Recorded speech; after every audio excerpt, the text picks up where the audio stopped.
Indo British advanced pain clinic నొప్పి మాయం surgery దూరం ఫర్ అపాయింట్మెంట్స్ 9155515563.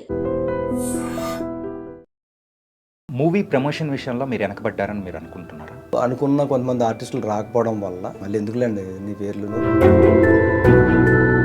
రవి మహాదేశం అనన్య నాగల్లో భుజం మీద వేసుకుని ముందుకు తీసుకెళ్లారు. ఉన్నంతలో అది రీచ్ అయ్యింది. అనన్య నాగలని లేడీ సూపర్ స్టార్ అని చెప్పేసి కొంతమంది అండము, నాకు అంత పెద్ద బిరుదే వద్దండి అని చెప్పేసి అంటది.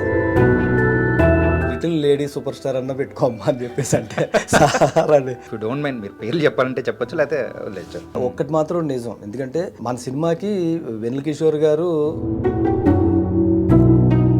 ఆయన హీరో అన్నట్టు సినిమా చూస్తే వాస్తవానికి ఆయన హీరో కాదు, అనన్య నాగల హీరోయిన్. ఇప్పుడు లక్ష సబ్బు ఉంటుందండి, దాని మీద ఉన్న హీరోయిన్ వచ్చి మన బాత్రూంలో మనం వీపు తోముతారు.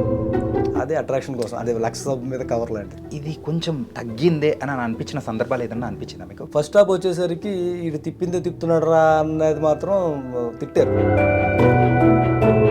కొంచెం మేము కొంచెం జాగ్రత్త పడి ఉంటే బాగుంటుంది. వెన్నెల కిషోర్ గారిని ఆయనను కాకుండా వేరే వాళ్ళని అనుకున్నారని మేము విన్నాము. అది యాక్చువల్గా దీనికి ఆయన కాకుండా ఇంకా సూపర్ హిట్ అయ్యేది. రైటర్ మోహన్ గా మీకు నేమ్ అనేది ఎలా వచ్చింది సార్? మోహన్ అనేది దాన్ని రైటర్ మోహన్ అని రాజశేఖర్ గారు పెట్టారు. అరే ఈవీవి గారి మార్క్ ఖచ్చితంగా ఉంటుంది అని అనుకుంటాం. కాకపోతే మీరు మీ మూవీస్లో కానీ మీ రైటింగ్లో కానీ ఆయన మార్క్ ఏముందని అనుకుంటారు? నాకు ఈవీవి గారిది ఎట్లాగైతే కామెడీ ఈ స్టైల్ స్ట్రెంగ్త్, అట్లాగే రాజశేఖర్ గారి రాజశేఖర్ గారు యాంగ్రీ మ్యాన్గా, మన మురళీ గారు ఉన్నారు కదండి, క్రైమ్ సంబంధించినట్లు డిస్కషన్లో కూర్చునేవారు, మేమంతా కూర్చునేవాళ్ళం. ఆయన మీద ఆయన జోకులు వేసుకుంటారు, మన మీద వేస్తారు. నెక్స్ట్ ఫ్యూచర్ ప్రాజెక్ట్స్ గురించి మాట్లాడుకున్నాం సార్. సెట్ అవుతుందండి, సెట్ అయ్యిందండి, సెట్ అవ్వబోతుందండి.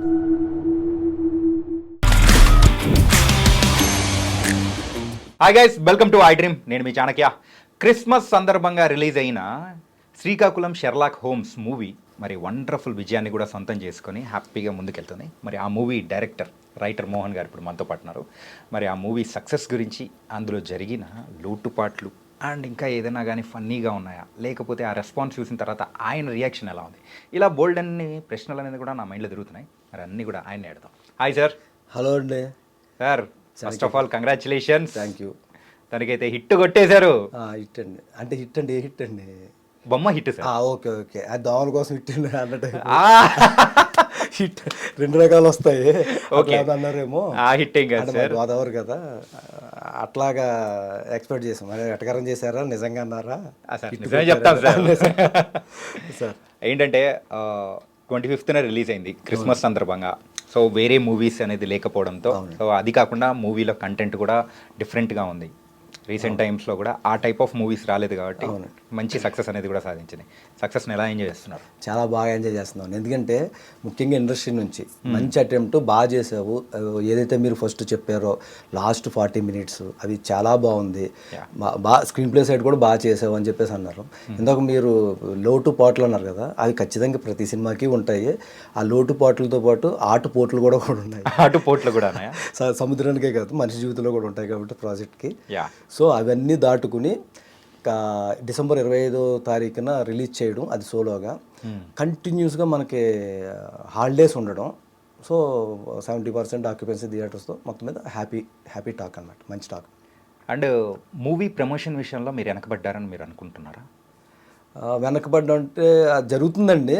కాకపోతే ఏంటంటే అది ఎలా చెప్పాలి, వెనకబడ్డమేం కాదు, సోషల్ మీడియాలో కానీ దీని మాకు మా వంశీ నందిపాటి గారు చెప్పినట్టు అనుకున్న కొంతమంది ఆర్టిస్టులు రాకపోవడం వల్ల, అవి మళ్ళీ ఎందుకులేండి నీ పేర్లను రాకపోవడం వల్ల ఇంకొంచెం రీచ్ అవ్వాల్సింది జనంలోకి.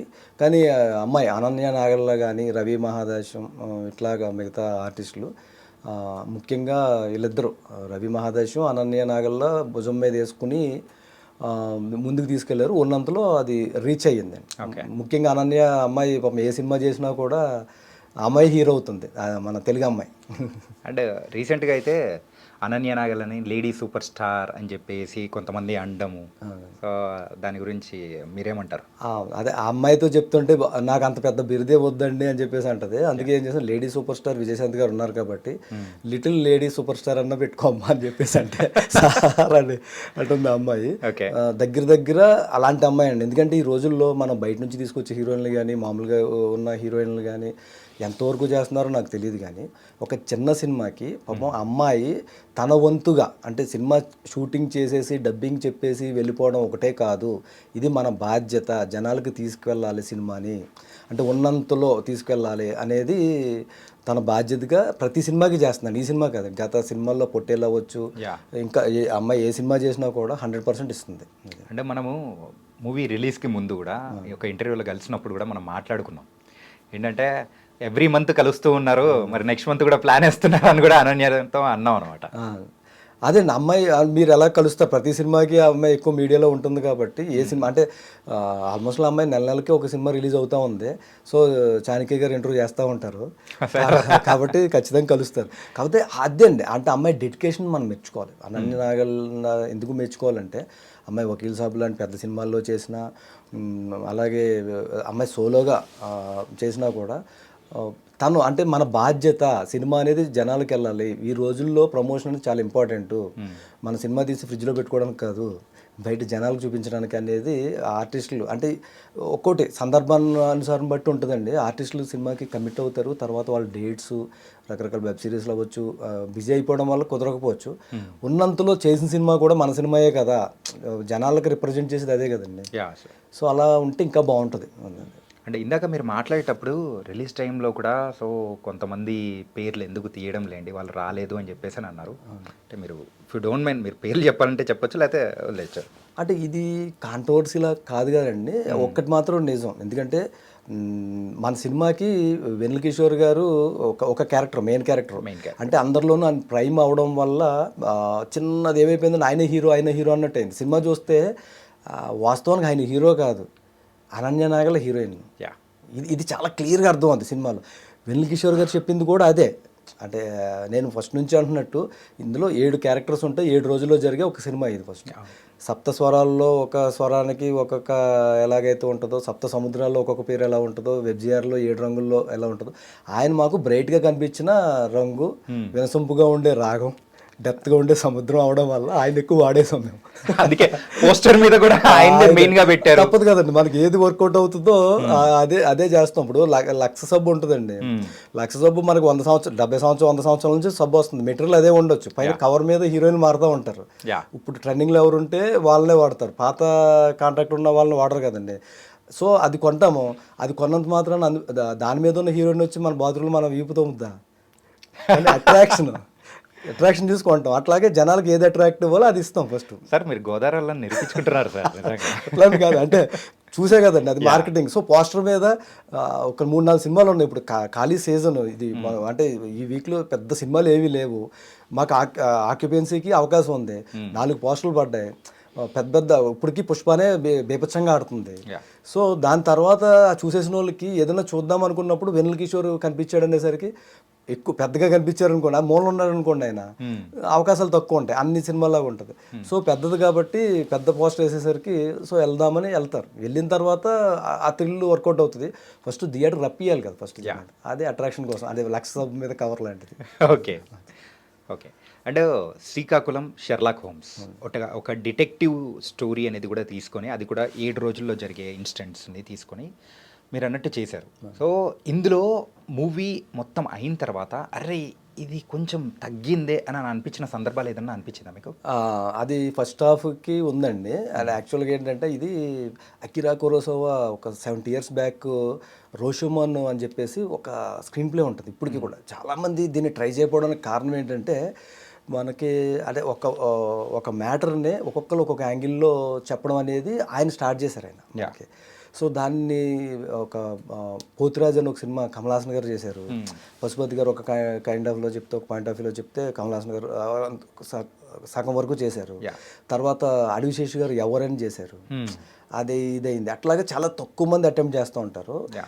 ఇది కూడా మనం ఆ రోషోమాన్ స్టైల్ అన్న పేరు అట్లా వచ్చేసింది. అది ఆ స్టైల్లో మనం చేయడం జరిగింది అది ఫస్ట్. కానీ చాలా సెకండ్ హాఫ్కి ఎక్కువ గ్రిప్పింగ్గా చేయగలిగాము. ఫస్ట్ హాఫ్ వచ్చేసరికి వీడు తిప్పుతున్నాడు రా అన్నది మాత్రం తిట్టారు. ఫస్ట్ ఒక 10 నిమిషాల వరకు చాలా ఎంగేజింగ్ ఉంటుంది. Yeah. తర్వాత ఇంటర్వెల్ 10 మినిట్స్ అద్భుతంగా ఉంటుంది. అంటే ఊహించిందే ఉంటుంది, ట్విస్ట్ అనేది ఊహించింది ఉంటుంది. మధ్యలో ఇది కొంచెం మేము కొంచెం జాగ్రత్త పడి ఉంటే బాగుంటుంది.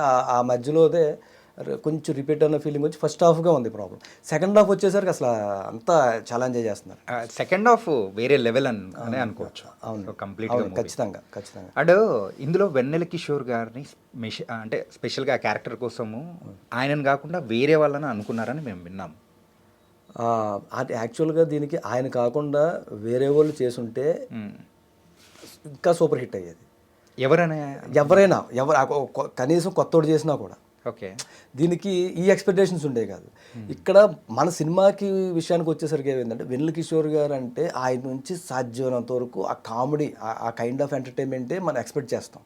సో ఆయన ఉన్నాడు అనేసరికి గత సినిమాల్లో ఆయన నిలబెట్టిన, ఆయన కామెడీతో నిలబెట్టిన ఏదైతే ఉన్నాయో అది ఊహించుకుని వచ్చేసరికి అంత ఉండదు. అది ఒక 35% మాత్రమే ఉంటుంది ఫస్ట్ అందులో. ఓకే, సో ఆయన శ్రీకాకుళం స్టైలు ఆయన ట్రై చేశారు, ఆయన బెస్ట్ ఇచ్చారు, అంతా ఉన్నా కూడా డిటెక్టివ్ ఏం చేయగలుగుతాడు. సో ఆ కథలోకి వెళ్ళి భాగంలో కామెడీ తగ్గింది, ఫస్ట్ తగ్గింది. అంటే ఎక్కువగా డిటెక్టివ్ సమయంలో ఈవెన్ చంటబ్బాయి మూవీ మనం చూసినా కానీ ఒక్కసారి ఆ కేసులోకి ఎంటర్ అయిన తర్వాత సీరియస్ ఉంటుంది, అదే సీరియస్నెస్ వెళ్ళిపోతుంది. ఇక్కడ కూడా సేమ్ అంతే. సేమ్ అండి, ఖచ్చితంగా కరెక్ట్గా చెప్పారు మీరు. ఇది కూడా చంటబ్బాయిలో ఎంత పార్ట్ ఉంటుందో అంత పార్టే కామెడీ ఉంటుంది దీంట్లో కూడా. మిగతా అంతా కూడా సీరియస్ అండ్ ఎమోషన్ ఉంటుంది. ఎమోషన్కి మనకు బాగా మార్కులు పడ్డాయి ఇందులో. మా థ్రిల్కి ఎమోషన్కి కూడా అన్ప్రెడిక్టబుల్ అండ్ ఎక్స్పెక్టెడ్ అని చెప్పేసి చాలామంది చెప్పారు మాట. కానీ కొన్ని సెన్సిటివ్ పాయింట్స్ అనేది కూడా తీసుకొని మీరు వెళ్ళడం అనేది కూడా కొన్ని జరిగాయి కదా. అవునండి. కానీ బాగుంది స్క్రీన్ ప్లే సైడ్ కానీ మంచి థ్రిల్ వచ్చింది అని చెప్పేసి ఎక్కువ మంది చెప్తున్నారు. ఒక డిఫరెంట్ ఫీల్ రావడానికి ఆ సెన్సిటివ్ పాయింట్ ఇంకా బాగా ఉపయోగపడింది అనిపించింది. అవునండి, నిజంగా. అందుకే ఇప్పుడు నాకు వచ్చిన యాక్చువల్గా వేరే ఫ్రెండ్ ద్వారా ఒక ప్రొడ్యూసర్ ఫోన్ చేశారు. అది బాగా నచ్చి అసలు యాక్చువల్గా డైరెక్టర్ని ఎవరు చూస్ చేసుకుందాం అన్న కొంచెం చిన్న కన్ఫ్యూజన్లో జరుగుతుంది ఒక చోట. సో ఇమీడియట్లీ ఇది చూసి వాళ్ళు వెళ్ళారు, థియేటర్కి వెళ్ళారు, ఏఎంబీలోకి వెళ్ళి చూసిన తర్వాత అరే డిఫరెంట్ ఇది ఉంది కదా అని చెప్పేసి ఆయన ఫోన్ చేస్తే నాతో మాట్లాడాడు. అంటారు మీరు చూడక ఆఫీస్కి వస్తే అది ఇది ఉంది మన దగ్గర, మేము అనుకుంటున్నాము అంటే వాళ్ళ అంత రెడీ ఉందన్నమాట వాళ్ళది. సార్ నేను చెప్తాను అని చెప్పేసి అన్నాడు ఫస్ట్. అంటే ఇది ఎలా ఉంటుందంటే ఒక కథ ఒకరు తయారు చేసేసి అంత రెడీ అయిపోయిన తర్వాత ఆల్రెడీ శోభనం కూడా అయిపోయిన పెళ్లి కూతురుని మళ్ళీ పెళ్లి చేసుకోవడం అనేది ఇబ్బందిగా ఉంటుంది. అంటే తండ్రి ఓకే, అట్లా కాకుండా కొంచెం పర్ఫెక్ట్గా వెళ్దాము, మన కథతోనే వెళ్దామనే ఉద్దేశంతో ఏంటంటే ఆ సెన్సిటివ్ పాయింట్ గురించి ఇక్కడ రివీల్ చేసామంటే థియేటర్కి వెళ్ళే వాళ్ళు కూడా వెళ్ళరని చెప్పేసి ఉద్దేశంతో నేను మెన్షన్ చేయలేదు. దయచేసి చెప్పకండి, అది నేను చెప్పలేదు సార్, అది చేయను కూడా. ఓకే సార్, యాక్చువల్గా మీరు రైటర్ మోహన్గా మీకు నేమ్ అనేది ఎలా వచ్చింది సార్?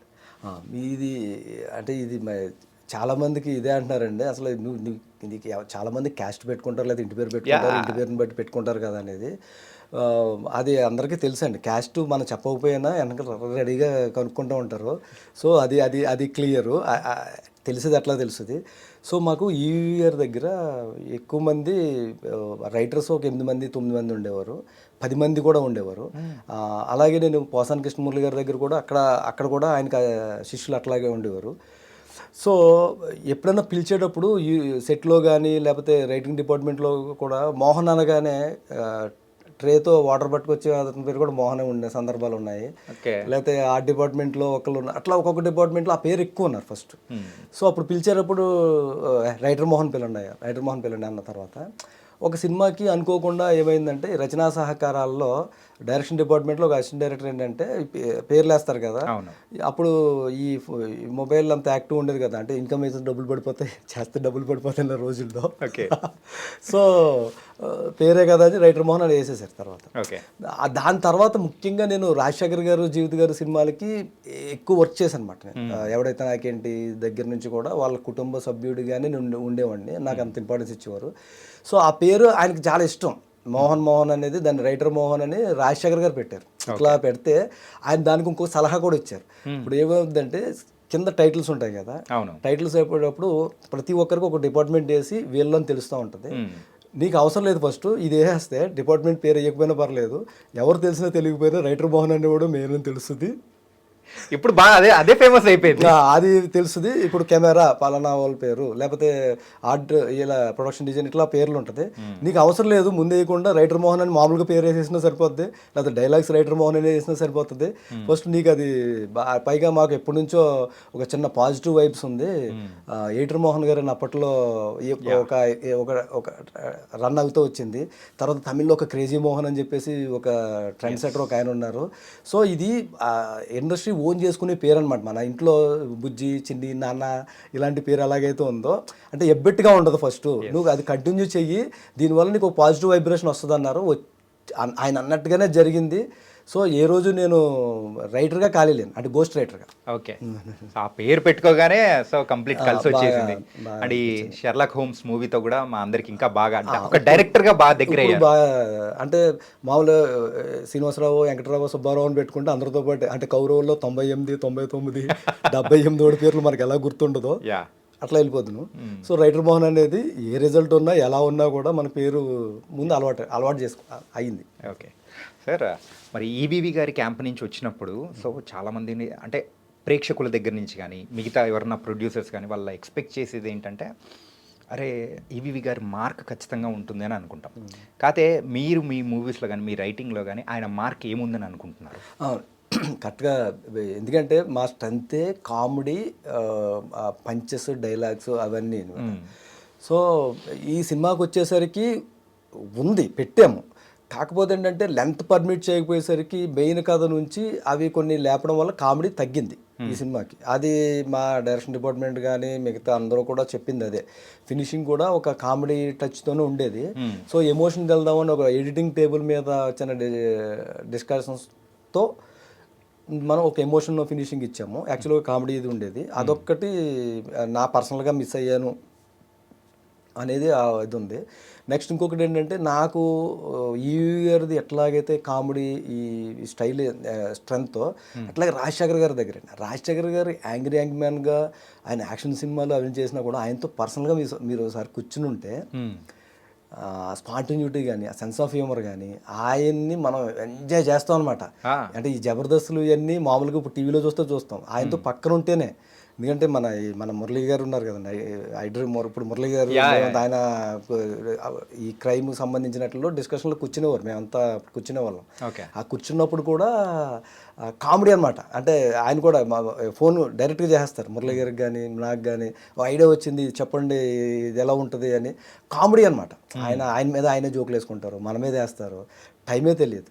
సో ఆ టైమింగ్ ఎప్పుడు మేము అది అలవాటు అనమాట. సో నాకు కూడా బేసిక్గా అదే అలవాటు అయ్యింది.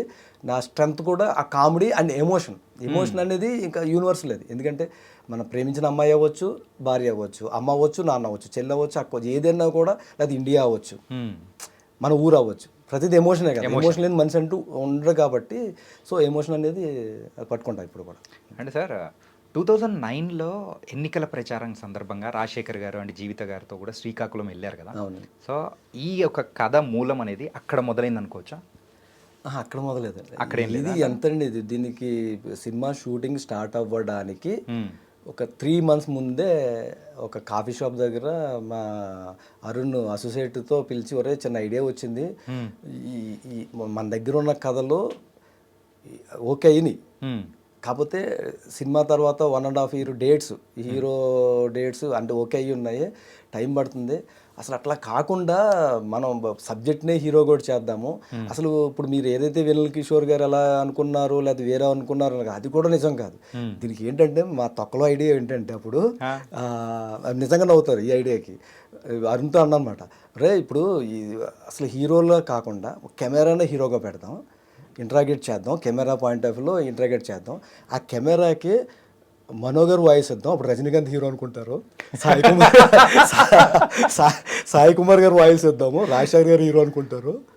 సో అట్లా వెళ్దాం రా, అప్పుడు ఏమైపోద్ది అంటే మన సినిమాకి హీరో లేకుండా వాయిస్ని బట్టి ఇప్పుడు మనో గారు పెట్టారు అనుకోండి, రజనీకాంత్ గారు చేసిన ఫీలింగ్ ఉంటుంది కదా, ప్లానింగే, పెద్ద ప్లానింగే. డబ్బింగ్ మాత్రం వాళ్ళకి ఇచ్చి చేద్దాము. అప్పుడు ఏమవుతుంది అంటే ఒక ఇంట్రెస్ట్ క్రియేట్ అవుతుంది. ఒక సాయి కుమార్ గారు డబ్బింగ్ చెప్పారంటే అది రాజశేఖర్ గారు లేకపోతే ఆ రేంజ్ ఆర్టిస్ట్ అన్న ఫీలింగ్ వస్తుంది. ఫస్ట్ వినసొంపుగా ఉంటుంది, శ్రవణానందంగా ఉంటుంది, మనం పాస్ అయిపోతాము. సో ఈ గ్రిప్పింగ్ ఇది ఉంటుంది అని చెప్పేసి మేము డిస్కస్ చేసుకున్నాం.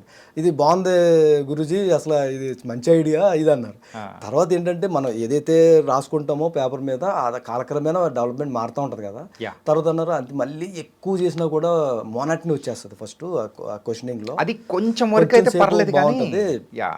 సో ఆ లెంత్ పర్మిట్ చేయదన్న తర్వాత ఎట్లా వెళ్దాము, ఎవరైనా వెళ్దాం అనేసరికి అందరిది మిగతా అందరూ కాంబినేషన్ సెట్ అయిపోయినాయి, ఆర్టిస్టులు అందరూ. ఈ మెయిన్ క్యారెక్టర్ లేదు. సో అప్పుడు ఏం చేద్దామంటే ఫస్ట్ వచ్చి ఈ వెటకారం ఉండదు, శ్రీకాకుళం లాంగ్వేజ్తోనే ఉంటుంది తప్ప. సరే కిషోర్ గారు నువ్వు సరే అడిగి చూద్దాము అని చెప్పేసి క్యారెక్టర్గా అడిగి చూద్దాం అనేసరికి ఆ డేట్స్ కరెక్ట్గా ఉన్నాయి. 4 days ఫస్ట్ ఇచ్చారు. ఇవ్వడంతో ఈ ఇంట్రగేషన్ ఫినిష్ చేసాం అనమాట. దానికి అప్పటికప్పుడు మళ్ళీ మార్చుకుని ఆయన స్టైల్, ఎందుకంటే ఆయన పూర్తిగా తెలంగాణ స్లాంగ్ అని. సో ఆయన చెప్తానే ఉన్నారు, అంటే నేను భాష నాకు చాలా కష్టమైపోద్ది, ఏదంటే ట్రై చేద్దాం సార్ అని చెప్పేసి అనుకున్నాం. యూజువల్గా మీకు ఆ ప్రాంతంతో ఉన్న అభిమానమో ఏమో కానీ ఏంటంటే అక్కడ పడుతున్న బాధల గురించి, శ్రీకాకుళం దాని గురించి కూడా స్పెషల్గా ఒక సాంగ్ తీశారు. అది కూడా ఎంత మంచి రెస్పాన్స్ వచ్చిందంటే, చాలా మంచి రెస్పాన్స్. బిఫోర్ వింటున్నప్పుడు, చూస్తున్నప్పుడు అరే ఇలా ఉంటారా అని చెప్పేసి అందరికీ అనిపించింది. సో మెయిన్గా ఇది ఆలోచన ఎక్కడ మొదలైంది? అదే శ్రీకాకుళం పెట్టినప్పుడు ఆ సూతింగ్, ఆ హంటింగ్ అండ్ ఒరిజినాలిటీ బయటకు రావాలి. ఇందులో శ్రీకాకుళం షెర్లాక్ హోమ్స్ పెట్టాము, ఆ షెర్లాక్ హోమ్స్కి ఒక ఫ్లాష్ బ్యాక్ ఉంటుంది అనేది మనకి క్లియర్ ఫస్ట్. సో అక్కడ ఆ ఉత్తరాంధ్ర నుంచి మనకి అందరూ ఫీల్ అవుతున్న ఇదే. ఇప్పుడు హైదరాబాద్లో ఉన్నా, లేకపోతే మన చెన్నై వెళ్ళినా, కేరళ వెళ్ళినా, ప్రతి చోట గుజరాత్ సముద్రం దగ్గరికి వెళ్ళినా కూడా ఆ పడవల దగ్గర ఉండే వాళ్ళ దగ్గర నుంచి ప్రతి ఒక్కళ్ళు మనకి శ్రీకాకుళం టచ్ అవ్వని వాళ్ళు అంటూ ఎవరు ఉండరు ఫస్ట్. సో మనం చూస్తున్నప్పుడు వాళ్ళు ఏం మాట్లాడుకున్నా మనకు అర్థం కాక కామెడీ కనిపిస్తుంది తప్ప వాళ్ళ ఎమోషన్ కూడా అందులో ఉంటుంది, అంటే వాళ్ళ కష్టం ఉంటుంది అని కొంచెం డీప్గా అర్థం చేసుకుంటే ప్రతిదీ ఉంటుంది. ఇప్పుడు నాకు అదే ఈ సినిమాకి కూడా ఇదయ్యింది. శ్రీకాకుళం అనగానే, శ్రీకాకుళం షెర్లాక్ హోమ్స్ అనగానే అందరూ కామెడీ కామెడీ కామెడీ అనేసుకుంటున్నారు. అంటే శ్రీకాకుళం అనగానే కామెడీయేనా, శ్రీకాకుళం అనగానే పాపం వాళ్ళు ఇదేనా, అట్లాగే చూస్తామా? ఒకప్పుడు తెలంగాణను చూసాం అట్లాగే సినిమాల్లో, అంటే అప్పుడు ఏదైనా కామెడీకే తెలంగాణ వాడేవారు లేదనేవారు, అట్లా ఉండేది ఫస్ట్. శ్రీకాకుళం అనగానే అట్లా ఎందుకు ఎక్స్పెక్ట్ చేయాలి ఫస్ట్? సో ఆ ఎమోషన్ ఉంది కదా ఫస్ట్, వాళ్ళలో జెన్యూనిటీ ఉంటుంది, ఎమోషన్ ఉంటుంది, కామెడీ ఎంత కావాలో అంత ఉంటుంది. సో అలా పెట్టినప్పుడు వాళ్ళ ఒరిజినాలిటీ, ఆ రూట్ దాని మీద తీద్దామని ఒక ఐడియా వచ్చినప్పుడు చెప్దాము ఒకసారి. ఎందుకంటే మనం చాలాసార్లు చూసినప్పుడల్లా ఎక్కువ మంది ఎక్కడున్నారా అంటే 10-20 సంవత్సరాల్లో ఆర్మీలో కానీ, ఈ హోంగార్డు కానిస్టేబుల్లో కానీ ఎక్కువ పీపుల్ వచ్చి ఇట్లా తెలంగాణలో ఆయన చెప్పినట్టు మహబూబ్ కొన్ని ఏరియాల్లో ముఖ్యంగా శ్రీకాకుళం సైడే ఉంటారు. దానికి ఇందులో మన దాంట్లో ఒక ఎమోషన్ కూడా పెట్టాం. అది ఆ డైలాగు చెప్పాను కదండి, ఎట్లా అంటే మేము అందరికంటే కూడా అంటే మిలిటరీలో కూడా వెళ్ళిపోతాము, అంటే అందరికంటే మాకు దేశభక్తి ఎక్కువ అని కాదండి, అందులో చేస్తే జీతం వస్తుంది, ఆ పనిలో చేస్తే ఇంటికి పెన్షన్ వస్తుంది. సో మేము లేకపోయినా వస్తుంది, అంటే అంత అవసరం అనమాట. బ్రతకడానికి ఏమీ లేదు అక్కడ. ఎంతసేపు ఉత్తరాంధ్ర శ్రీకాకుళం అంటే జీడిపప్పు అని కామెడీ చేస్తూ అదే ఉంటుంది తప్ప నిజంగా దేశానికి సేవ చేస్తున్న వాళ్ళు కూడా అక్కడ నుంచి ఎక్కువ ఉన్నారు బాగా. సో అది కాకుండా అక్కడ పరిస్థితులు ఏంటి, అక్కడ నుంచి బయటకు వెళ్ళడానికి కారణాలు ఏంటి, ఇంటికి వెళ్ళాలన్నా కూడా వెళ్ళలేని పరిస్థితులు ఏంటి, సంవత్సరం కోసం రావడం మనకి ఎట్లా ఉంటుంది అనే దాని మీద రామజోగే శాస్త్రి గారిని గురువుగారు అంటే అయ్యబాబు ఇది ఎలా, ఇది నాకు అసలు తెలియదు కూడా తెలియదు, అసలు రూట్లోకి వెళ్ళాలని తేడా వచ్చిందంటే నన్ను ఆడేసుకుంటారు అని చెప్పేసి అంటే లేదు గురువుగారు అనగానే ఆయన చాలా ఇన్వాల్వ్ అయ్యి స్టడీ చేసి ఆ యూట్యూబ్లో ఆ స్లాంగ్ దగ్గర నుంచి ప్రతిదీ ఆయన పట్టుకుని ఆయన వచ్చి ఇటు సైడ్ గుంటూరు సైడు అటు సైడ్ ఆయన ఫస్ట్ పెట్టి మనకు 2 చరణాలు కాస్త చాయిస్ మనకే ఇచ్చి 4 చరణాలు రాశాడు ఆయన. రెండిట్లు నువ్వే సెలెక్ట్ చేసుకో అని చెప్పి. ఎందుకని అన్నీ బాగున్నాయి, చాలా బాగున్నాయి. సరే అనగానే సరే 2 సెలెక్ట్ చేసుకుని బెస్ట్ అనుకుని 2 పెట్టుకుని చేసాము. సునీల్ గారు ముఖ్యంగా ఆ ట్యూన్ ఇచ్చిన విధానం, సునీల్ కశ్యప్ చాలా మంచిగా ఇచ్చారు. అది వినగానే మంగ్లీ నాకు ఎంతసేపు నాకు తెలంగాణ ముద్ర ఇలాంటి పాటలు పాడతారన్నది కాస్త నాకు చాలా బాగుందండి అని నచ్చి వాళ్ళ సిస్టర్ వాళ్ళు స్టూడియోకి వచ్చి అమ్మాయి ఓన్ చేసుకుని ఇంకా తను ఓన్ చేసుకుని పాడింది. ఎప్పుడైతే మేము ఆ పాట రిలీజ్ చేసామో ఒకరోజు పొద్దున్నే వాకింగ్లో ఉండగా రామజోగ శాస్త్రి గారు ఫోన్ చేశారు, మౌనం రామ్మోహన్ రెడ్డి గారు పాట ట్వీట్ చేశారు అని చెప్పేసి అనగానే నేను ఆనందం తట్టుకోలేక రీట్వీట్ చేసాను నేను, ఆయన నాకు అన్నీ చెప్పేస్తున్నారు. చేయగానే నేను చూశాను. తర్వాత అది విన్న తర్వాత ఆయన ఒక నాకు ఫోన్ చేసి 15 నిమిషాలు మాట్లాడి ఆయన దాంట్లో ఆ సాంగ్ని పెట్టి ఎక్కువ వ్యూస్ కూడా ఆయన దాంట్లో వచ్చినాయి. ఆయన ఇన్స్టాగ్రామ్, ట్విట్టర్లో, ఆయన ఫేస్బుక్లోనే వచ్చినాయి మిలియన్స్ పైగా. సో లాస్ట్ టైం కూడా ఈ సినిమా రిలీజ్ ముందు కూడా ఆయన విషెస్ చెప్తూ ట్వీట్ చేశారు. ఫస్ట్ సార్ ఈవీవి గారి దగ్గర వర్క్ చేశారు కదా, సో ఎన్ని సంవత్సరాలు, ఎప్పటి వరకు? ఆయన లాస్ట్ సినిమా కత్తి కాంతారావు అని ఏదైతే సినిమా ఉందో ఆ సినిమా వరకు చేశానండి. ఆల్మోస్ట్ వాళ్ళు నేను అక్కడే పెరిగాను, ఆయన దగ్గరే చిన్నప్పటి నుంచి అక్కడే పెరిగాను చిన్నప్పటి నుంచి. సో అంటే ఒక 20 years 25 years అయిపోతుంది అక్కడే స్టార్ట్ చేశారు కాబట్టి. అక్కడే మధ్యలో మాత్రం పోసాని కృష్ణమురళి గారి దగ్గర అసిస్టెంట్. ఆయన నేను రాసే విధానము, నేను మాట్లాడే విధానం చూసి నాది ఎలా అంటే సీతాకొక చిలుకలు ఆలిగర్ టైప్ అనమాట. పెద్దోళ్ళందరి మధ్యలో ఒక చిన్నోడు కదా, నేను అప్పుడు వెళ్తాను. అంటే యమలేళ్ళ సినిమాలో కూనీని చేస్తుంటే కూనీ కూరని చేస్తా అంటాడు కదా, గదబట్టుకు తిరుగుతూ ఉంటాడు ఆయన జెన్నీ గారు, ఎందుకు తిరుగుతారో తెలియదు. అట్లాగా ఏదో కొంచెం వచ్చిన వాళ్ళు తీసుకొచ్చి సముద్రంలో పాడేశారు. సో బతకడానికి ఈత నేర్చుకుంటారు కదా, అట్లా అలవాటు అయిపోయింది నాకు మొత్తం. సో అట్లా రాసి సహజంగా అది నచ్చి ఆ డైలాగ్స్ మురళి గారు, పోసాని మురళి గారు నన్ను బాగా ఎక్కువ ఎంకరేజ్ చేశారు. ఆయన చాలా ఎంకరేజ్ చేసేవారు. ఏ సినిమా ఏదన్నా బాగా రాసాను అన్న ఫీలింగ్ ఉంటే అందరితో పాటు వెంటనే అప్పట్లో చర్మాస్ అని అమీర్పేటలో ఉండేది. ఆయన 10,000 రూపాయల బట్టలు తీసుకుంటే నాకు 5,000 రూపాయల బట్టలు కూడా ఇచ్చేవాడు ఫస్ట్ గిఫ్ట్ అండ్ బోనస్ అని చెప్పేసి. అట్లా ఇచ్చేవారు. ఆయన అసిస్టెంట్లు కూడా జీతాలు అట్లా ఇచ్చేవారు అప్పట్లో. చాలా అంత బాగా అంటే ఆయన ప్రైమ్ రైటర్ అనమాట అప్పట్లో. అంటే ఒక రకంగా మా పరిస్థితి ఎలా ఉండేదంటే కుడి చేత్తో రాస్తాం, కుడి చేయ అలవాటు ఉంటే, ఎడం చేయ అలవాటు ఉంటే ఎడం చేత్తో రాస్తాం. టైం సరిపోక కుడి చేత్తో ఎడం చేత్తో కూడా రాయాల్సిన అర్జునుడు అంటే అట్లా అంత టైం అనమాట. వారానికి 2-3 సినిమాలు రాసేయాలి అప్పట్లో. ఇప్పుడంటే చాలా జాగ్రత్తలో రివ్యూల దెబ్బకే కొంచెం జాగ్రత్త చేయాల్సిన పరిస్థితి వస్తుంది. కానీ అప్పుడేంటంటే మెయిన్ సినిమానే ఉండేది కాబట్టి. సో ఇంకొకటి గోస్ట్ రైటర్లు ఏంటంటే పూర్తి స్థాయి బాధ్యత ఉండదు, మెయిన్ రైటర్ చూసుకుంటాడు లెంత్ టైం అంతా కూడా. మనం ఎంత వస్తే అంత రాసేయడమే, అందులో ఏరుకోవడం కదా.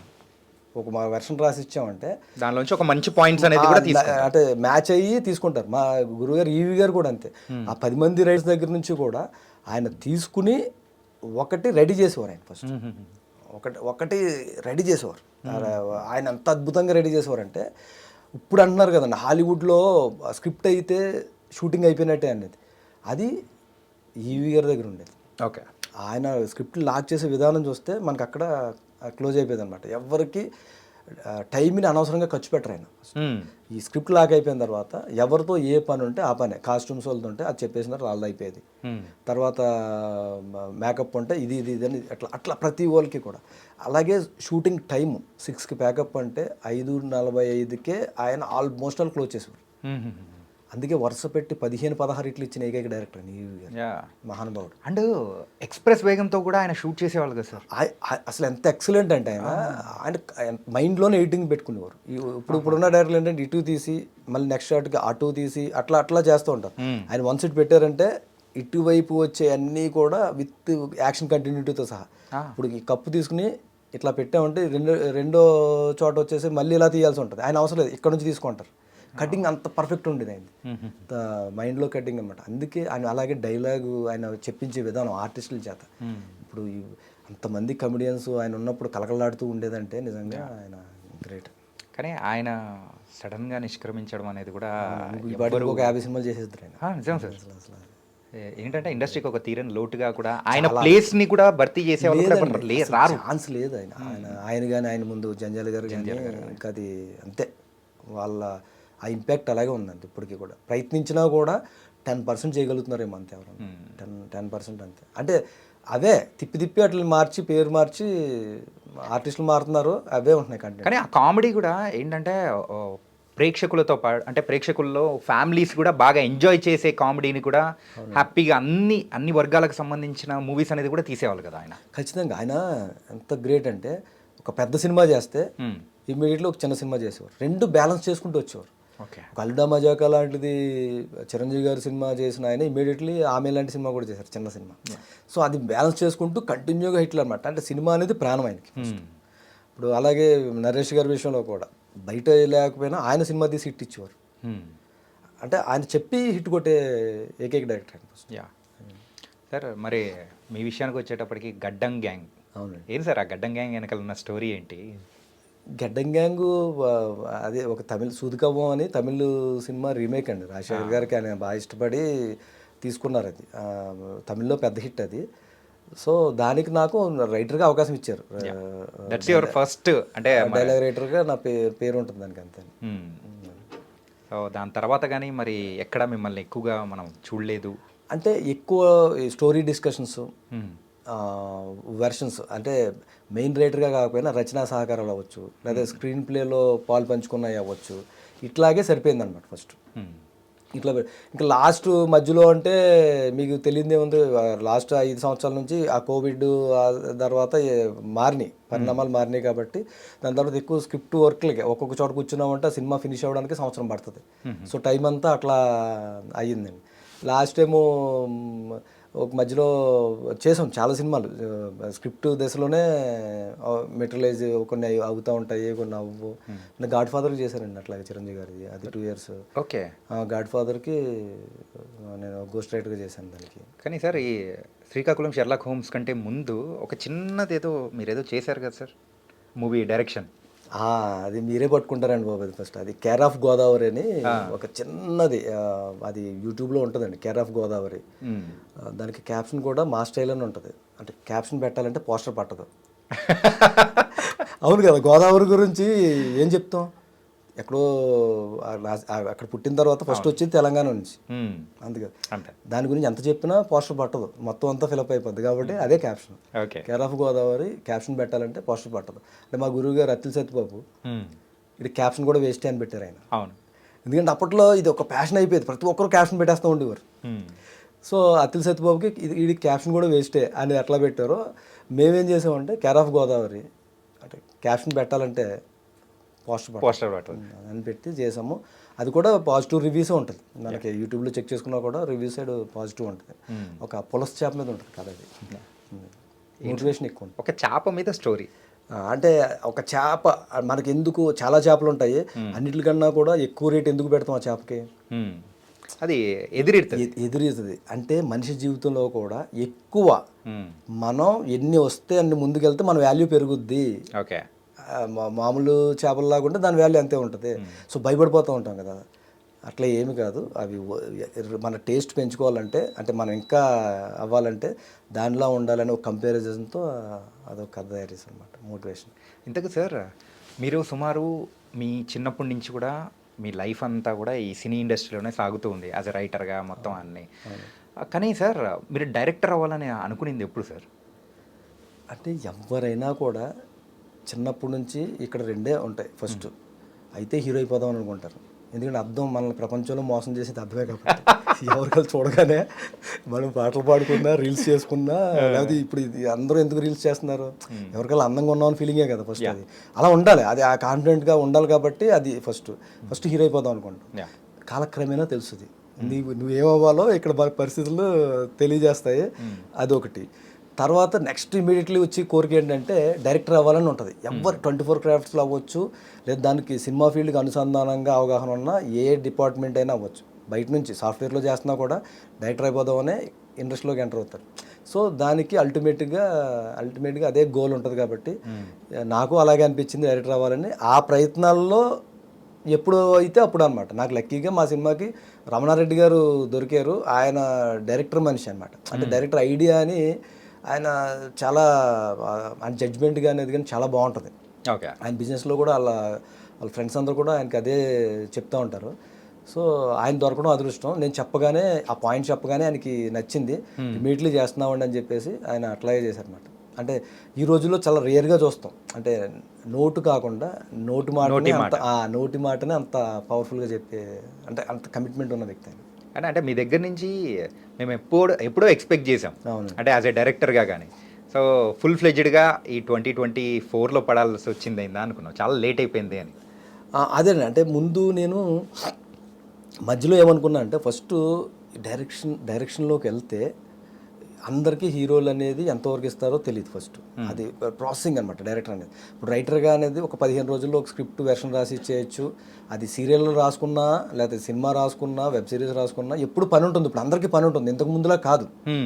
సో డైరెక్షన్ అనేది వెళ్ళేసరికి ఏమవుద్దంటే అందరూ పని చేసుకెళ్ళిపోతారు, కానీ ప్రొడ్యూసర్తో పాటు డైరెక్టర్ అనేవాడే ట్రావెల్ చేస్తూ ఉండాలి.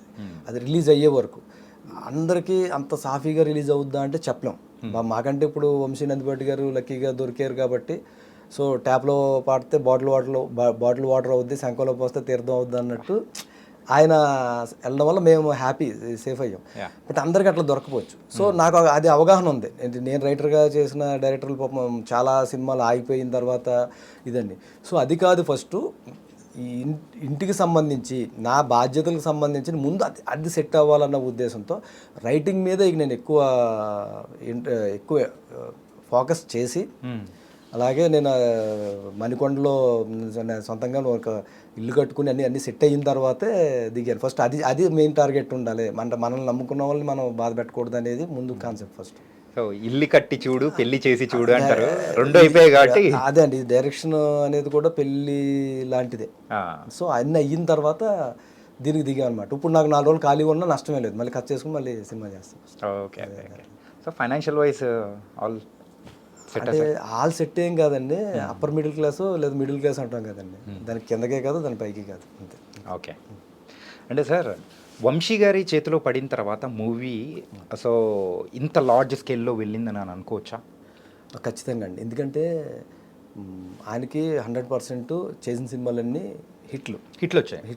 2018 కానీ, లేకపోతే పొలిమేర 2, కమిటీ కుర్రాళ్ళు, దాని తర్వాత ఇది చూసి తీసుకున్నారు. ఇది కూడా హ్యాపీ, అంటే మనకి కలెక్షన్ వైజ్గా మొత్తం మీద సేఫ్ అయింది. ఓహో ఆహా సూపర్ హిట్ అని నేను చెప్పట్లేదు, కానీ మొత్తం మీద అలా బయట గట్టెక్కేమనేది మాత్రం క్లియర్ అయింది. ఫస్ట్ క్లారిటీగా హ్యాపీ. నేను చెప్పాను కదా, ఫస్ట్ హాఫ్లో కొంచెం అలా స్లో అట్లా ఉన్నా కూడా సెకండ్ హాఫ్కు మేము పాస్ అయిపోవడం వల్ల హ్యాపీ, నాకు ఇది ఉందండి. సో ఆయన రావడంతోనే ఈ సినిమాకి ఇదొకటి ఉందని ఎక్కువ తెలిసింది. ఇంతకుముందు మేము ఏం చేసినా కూడా, మేము ఇంతకుముందు ఎంత చేసినా కూడా ఒక కైండ్ ఆఫ్ దానికే వెళ్ళేది తప్ప ఇండస్ట్రీలో వెళ్ళలేదు. బయటికి వెళ్ళిందంటే మాత్రం వంశీ నందిపట్టి గారు వాళ్ళు. అండ్ మ్యూజిక్ విషయానికి వచ్చేటప్పుడు కూడా అంతా చాలా సూపర్గా వచ్చింది. అవును. అండ్ ఆర్టిస్ట్ సెలెక్షన్ సార్ మెయిన్గా చెప్పండి. ఏంటంటే ఫస్ట్ అనన్య గారి ప్లేస్లో ఎవరన్నా అనుకున్నారా? లేదండి, ఆ క్యారెక్టర్కి అనన్యాని రవితేజది ఎవరికైతే చెప్పామో వాళ్ళే ఇమీడియట్లీ సార్. దీనికి ఆప్షనల్గా మాకు ఇబ్బంది అనిపించింది ఏంటంటే, అంటే ఆ టైంకి దొరకనంటే అనీష్ కుర్విల్లా గారికి ముందు కొంతమందిని అనుకున్నాము. వాళ్ళు అంటే దొరకలే, అంటే వేరే డేట్స్ దాని మీద ఆ క్యారెక్టర్ కొంచెం టైట్ అయిపోయింది. తర్వాత వచ్చి ఇంకొంచెం కొత్త అమ్మాయిని వేసాం కదండి, అందులో అమ్మాయిది వేరే అనుకున్నా అది కుదరలేదు. సియా క్యారెక్టర్ కూడా వేరే అనుకున్నా కుదరకపోయేసరికి వాళ్ళు మారారు తప్ప, ముఖ్యంగా అనన్య, రవి మహాదేశం, కిషోర్ గారు ఎవరినైతే వెళ్ళామో వాళ్ళ డేట్లు కుదిరినాయి. కథ చెప్పగానే ఫస్ట్ అనన్య అసలు ఇమ్మీడియట్లీ ఇంకా అమ్మాయి చాలా ఇదైపోయింది. ఈరోజు అమ్మాయికి అంత పేరు రావడం కారణం కూడా అదే, తను అదే అంటుంది. అలాగే రవి కూడా తను కొంచెం జడ్జ్మెంట్ ఉన్న, తను బాగా మీ మీడియాలోనే ఉంటాడు తను యాక్చువల్గా, తను కూడా బాగా హెల్ప్ అయ్యాడు సినిమాకి. ఓకే సార్, రివ్యూస్ గురించి మీరు మాట్లాడేటప్పుడు ఇందాక కూడా అప్పుడైతే లేవు కానండి, ఇప్పుడైతే జాగ్రత్తగా చూసుకోవాలి, లేకపోతే రివ్యూల్లో మమ్మల్ని ఏకేస్తుంటారని చెప్పేసి మీరు అన్నారు. మంచి మాట మాట్లాడారు, చెప్పండి సార్. కానీ ఏంటి సార్ ఈ రివ్యూల సంగతి? మన మూవీకి ఇచ్చిన రివ్యూస్ మీరు సాటిస్ఫై అనుకుంటున్నారా, లేకపోతే ఏంటి? సాటిస్ఫై కాదు కానండి, ప్రాబ్లం ఏంటంటే నిజంగా ఒక మాట చెప్పనండి. చెప్పండి సార్. రివ్యూది ఇప్పుడు ఏమవుతుందంటే అండి, అందరూ సినిమా చూసి రివ్యూ రాయట్లేదండి. రాసి పెట్టుకోండి. ఎలా ఉంటుందంటే ఇది ఫస్ట్ ఎవడు రివ్యూ ఇస్తున్నాడో, ఎవడైతే రివ్యూ ఫస్ట్ స్టార్టింగ్ 1 or 2 ఎవడిస్తున్నాడో వాడిని బేస్ చేసి అందులో కొంత ఇందులో కొంత, ఎందుకంటే చిన్న సినిమాలు చూసి ఓపిక లేదు. చూస్తున్నప్పుడు వాట్సాప్ లేకపోతే ఇంకోటో చూడడం వల్ల మిస్ అయిపోతున్నారు. పెద్ద సినిమాలు అయితే ఇంట్రెస్ట్గా చూస్తున్నారు, ఇంట్రెస్ట్గా రివ్యూలు ఇస్తున్నారు. కానీ అన్ని సినిమాలకి ఇప్పుడు ఎంటర్టైన్మెంట్ ఎక్కువైపోవడం వల్ల సినిమాలు చూసి డైలీ ఇప్పుడు వారానికి 8 సినిమాలు అవడం వల్ల వీళ్ళు ఏం చూస్తారు, వీళ్ళు ఇచ్చిన రివ్యూలు ఎందుకు అవుతాయి ఫస్ట్, ఇది జరగట్లేదు. సో మేము కథ తయారు చేసేటప్పుడు 2-3 సినిమాలు చూసి ఒక సీన్ తయారు చేయడానికి ఎలాగైతే చేస్తామో ఇప్పుడు మా ప్లేస్లో రివ్యూలు తయారయ్యారు. ఫస్ట్ వాడు సెకండ్ వాడు రివ్యూని పట్టుకుని అందులో కొంత ఇందులో కొంత చదివేసి ఆ మసాలా వేసి ఆడు బాగుందని ఇచ్చాడంటే ఈడు బాగుందని చెప్పేసి చాలా మంది ఇచ్చేస్తున్నారు. కొంతమంది దిక్మలు యూట్యూబర్స్ ఉంటారు, ఫస్ట్ వాళ్ళు ఎందుకు కథే మార్చేస్తున్నారు వాళ్ళు. దాన్ని బట్టి అర్థమవుతుంది ఈ సినిమా చూడలేదు అని చెప్పేసి. మీరు మన ఎన్ని సినిమాలు చూస్తున్నావు అన్ని సినిమాలు కథ మార్చేసి చెప్పేస్తున్నారు. ఎందుకు చూస్తే కథ అర్థం అవుద్ది, చూడకుండా కథ. ఇప్పుడు మన సినిమా ఉందండి 96 నుంచి 2005 వరకు జరిగే కథ అని చెప్పాడు, ఆడు సినిమా చూడలేదు, ఆడు రివ్యూ ఇచ్చేసాడు ఫస్ట్.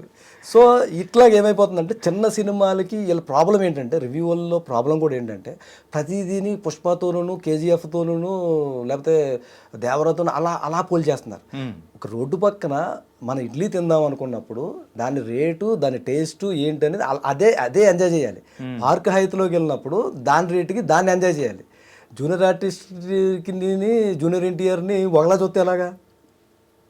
జూనియర్ ఆర్టిస్ట్ని అది ఎంతవరకు ఉందో అంతవరకు చూడాలి ఫస్ట్. ఆ ఇడ్లీకి మనం ఇచ్చే 20 రూపాయలు 25 రూపాయలు లేదా 30 రూపాయలు ఇడ్లీని అట్లాగే చూడాలి. ఎందుకంటే వాళ్ళ పరిధి అదే, వాళ్ళకి బడ్జెట్ ఉంటే ఇలా ఎందుకుంటాం, అంతే కదా. చిన్న సినిమాని ఆ కోట మంది మేము చిన్న సినిమాలు చేసేది. పెద్ద సినిమాది ఏంటంటే వాడు అదే పిండి అదే ఇది సెటప్ అయినా కూడా ఆడు చేసే విధానము దాని రేటు అట్లాగే ఇక్కడ దొరకలేదంటే ఎలా జరుగుద్ది? ఆ విజువల్ గ్రాండ్ ఇక్కడ దొరకదు. చిన్న సినిమాలకి ఏంటంటే లొకేషన్లో రకరకాల టెన్షన్లు ఉంటాయి, త్వరగా చెయ్యాలి, ఇన్ టైంలో చేయాలి. సో ఇవన్నీ ఉంటాయి. సో వీళ్ళు ఏం చేస్తున్నారంటే దయచేసి రివ్యూలకు చెప్పేది అదే. నిజంగా మధ్యలో మీకు వాట్సాప్ ఏ మెసేజ్లు వచ్చినా అంటే మీ డ్యూటీ అదే కాబట్టి కాన్సన్ట్రేషన్గా చూసి రివ్యూ రాయండి. లేదా అసలు చిన్న సినిమాకి రివ్యూ రాయొద్దు, ఇంకొంతమంది అవుతారు. ఇంకొంతమంది హైలైట్ ఏంటంటే ఇక్కడ ఉంటారు, సో అక్కడి నుంచి ఫోన్ చేసి ఇలా మెయిన్ పాయింట్స్ చెప్పు అని అంటారు. ఆ పాయింట్స్ చెప్పించుకొని రివ్యూ అనేది కూడా ఇస్తుంది. అది మైక్రో రివ్యూస్ అని మొదలెట్టారు. సో ఇట్లా పెడుతున్నారు. అంటే నా ఉద్దేశం ఏంటంటే పాపం చిన్న సినిమాల వాళ్ళది మా పరిస్థితి ఎలా ఉంటుందంటే, చిన్న సినిమాలు తీసే వాళ్ళ పరిస్థితి ఎలా ఉంటుందంటే ఫస్ట్ థియేటర్కే రారు. ఎందుకంటే పెద్ద సినిమాలకి అంతంత రేటు పెట్టినప్పుడు వాడి బడ్జెట్ అయిపోతుంది. ఆ మూడ్ ఎందుకు వస్తుంది మళ్ళీ దీనికోసం? సో ఓటీటీలో చూసుకుందాంలే, లేకపోతే ఇంకో బొమ్మల్లో చూసుకుందాంలే, లేకపోతే మూవీ రూల్స్ అట్లా వెళ్ళిపోద్ది మైండ్. ఇది ఏం చూసినా లేదా ఫాస్ట్ ఫార్వర్డ్లో చూసేద్దాంలే, ఇలా ప్రాబ్లం అది. సో మీరంటూ చిన్న సినిమాకి రివ్యూ చెప్పకపోతే, చిన్న కన్సర్న్ చేసి చిన్న జాలి చూపించి దయ చూపించి రివ్యూ చెప్పకపోతే వెళ్ళినోడు డిసైడ్ చేస్తాడు. థియేటర్కి వెళ్ళినోడు అది చందా లాంటిది ప్రొడ్యూసర్కి. చిన్న సినిమాకి నిజంగా చందా లాంటిది. పాపం ఎన్ని టికెట్లు వస్తే అంత చందా వచ్చినట్టు చిన్న సినిమా వాడికి. ఇప్పుడు స్టార్ లేనప్పుడు అదే కదా ఫస్ట్ అది. సో వాళ్ళకి బతికించిన వాళ్ళు అవుతారు. లేదంటే కర్మ అనేది ఉంటుంది కదా, మీకు దేవుడు ఏం చేస్తాడంటే మీకు తగ్గదే మీకు చేస్తారు. సినిమా చూడకుండా రివ్యూలు రాసే వాళ్ళకి కర్మ అనేది ఖచ్చితంగా కొడుతుంది తర్వాత. ఒకవేళ ఈవీవి గారి ఉన్న టైంలలో ఈ రివ్యూవర్లు ఉండింటే సంగతి ఎలా ఉండేది సార్? ఆయన ఉంటే అసలు మామూలుగా ఉండేది కదండి. ఫస్ట్ ఓపెన్గా చేస్తారు ఫస్ట్. ఓకే, ఇప్పుడు ఏదో సినిమా వచ్చింది చూడండి, ఏదో మొత్తం రివ్యూలు చంపేస్తారు. మలయాళంలో ఏదో వచ్చింది సినిమా, రివ్యూ రాసిన వాళ్ళు చంపేస్తారు. అట్లాని కాదండి, రాయాలి, రివ్యూ రాయాలి. కానీ పెద్దదానికి చెప్పినప్పుడు ఏంటంటే పెద్ద సినిమాలకి ఏంటంటే అది ఇంట్రెస్ట్ ఉంటుంది, చూసే వాళ్ళకి ఒక ఇంట్రెస్ట్ ఉంటుంది. సో ఒక స్టార్ ఉంటాడు, మరి ఇప్పుడు తెలుగు సినిమా ఇండియన్ సినిమా అయింది కాబట్టి అది హెల్ప్ అవుతుంది. సో ఎంత రేటు పెట్టినా కూడా ఒక ఉత్సాహం, ఆ మూడు అంటారు కదా, దానికి ఉంటుంది. చిన్న సినిమా కాదు, ఎంత పబ్లిసిటీ చేసినా రీచ్ అవ్వదండి ఫస్ట్. ఎంత పబ్లిసిటీ చేసినా అవ్వదు. కొత్త వాళ్ళని పెట్టి తీయడమో లేదా ఆర్టిస్టులు ఉన్నారని తీయడమో అలా జరుగుద్ది. సో మా దాంట్లో వెన్నెల కిషోర్ గారు ఒక ఆర్టిస్ట్గా మేము చేసినా కూడా చిన్న సినిమాకి ఏంటంటే రివ్యూ రాయకపోయినా అది థియేటర్కి ఇలా డిసైడ్ చేస్తారు, మౌత్ టాక్ ద్వారా అవుతుంది. లేదా బుక్ మై షో అనేది ఒక జెన్యూన్ ఉంది. టికెట్ బుక్ చేస్తే మనం రివ్యూ ఇస్తాం. అవును. సో టికెట్ బుక్ అయితేనే సో అందులో తెలిసిపోతుంది. ఇప్పుడు మన సినిమాకి 8.3, 8.5 అట్లా వచ్చిందండి. సో అది జెన్యూన్ ఓట్లు కాబట్టి దాన్ని చూసి నాకు కలెక్షన్ పెరిగింది. సో రివ్యూ చూస్తే బిస్కెట్ అయిపోయింది. ఈ మధ్యకాలంలో ప్రజలు కూడా అరే ఈ రివ్యూలు ఎట్లా ఉంటారా బాబు అని చెప్పేసి కింద కామెంట్లు చూడండి. ఏ సినిమాకైనా కూడా అంటే సహజంగా మీడియాలో ఒక ఇది ఉంది కదండి, నెగిటివ్ చెప్తే త్వరగా స్ప్రెడ్ అవుద్దనే ఉద్దేశంతో అది శుభం పలకరన్నా కూడా అశుభమే పలికి మొత్తం. ఎందుకంటే వాళ్ళు ఎవరైతే రివ్యూలు చేసిన వాళ్ళ కిందంతా కూడా వాళ్ళు తిట్టే వస్తే తప్ప ఒక్కడన్నా పోయినోడు ఉన్నాడు. సో అదన్నా తెలుసుకోవాలి. పోనీ వాళ్ళ బిజినెస్ యూట్యూబ్ నుంచి వస్తాయి కదా డబ్బులు.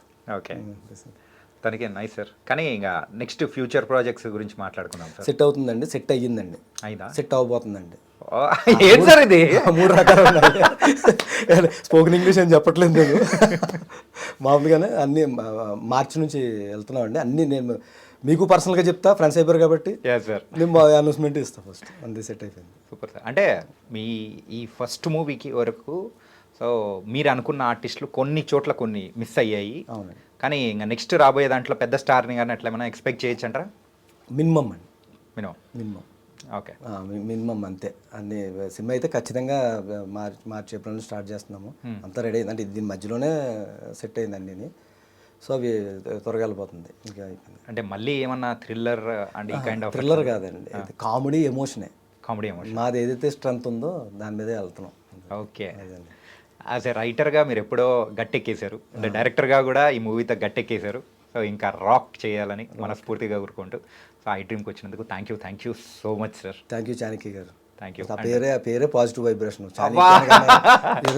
నాకు ఎలక్షన్ రిజల్ట్స్కి వచ్చినప్పుడు చాణక్య ఇలా ఇచ్చారంట, ఇది ప్రీ పోల్ ఇస్తారు కదా, అలా గుర్తొస్తుంది. అంటే ఆ పేరు ఒకటి ఉంది కదా, అట్లా అది అనిపిస్తుంది. పేరు మీరు. Thank you so much sir. Thank you for coming. కూడా పిలిచి ఇంకా బోల్డ్ అని మంచి మూవీస్ చేయాలి, మనం ఇంకా ఇంటర్వ్యూస్ చేయాలి. థ్యాంక్ యూ అండి.